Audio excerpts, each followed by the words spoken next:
बहु कल्पना जल्पनार अंत घटी शेष में विधानसभा ब्रह्मपुर विधानसभा आसन रु स्वाधीन प्रार्थी भाव जी रही पिंटू दास विराट विराट बाइक रैली और विराट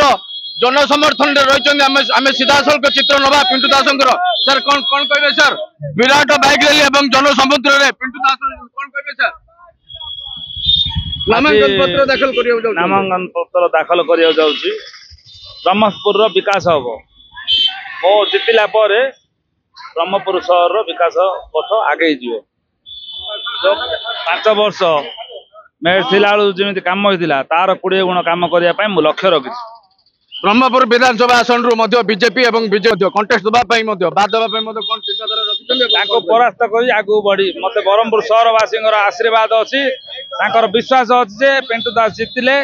कम करें मुद्दा मुद्दा विकास ओनली विकास कि ब्रह्मपुर विधानसभा आसन रु बीजेडी और बीजेपी प्रार्थी रही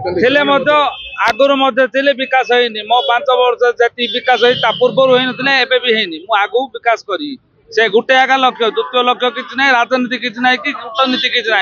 विकास छड़ा द्वितीय कथा ना निश्चित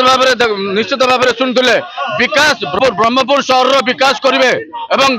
लोकंर समस्या बुझे एवं जहाँकि रही ब्रह्मपुर सहर प्रमुख दाबी नहीं उपस्थापन करेंगे जहाँकि आगामी दिन में से जितवा लक्ष्य रखिंट ब्रह्मपुर काली प्रसाद रथ फोकस प्लस।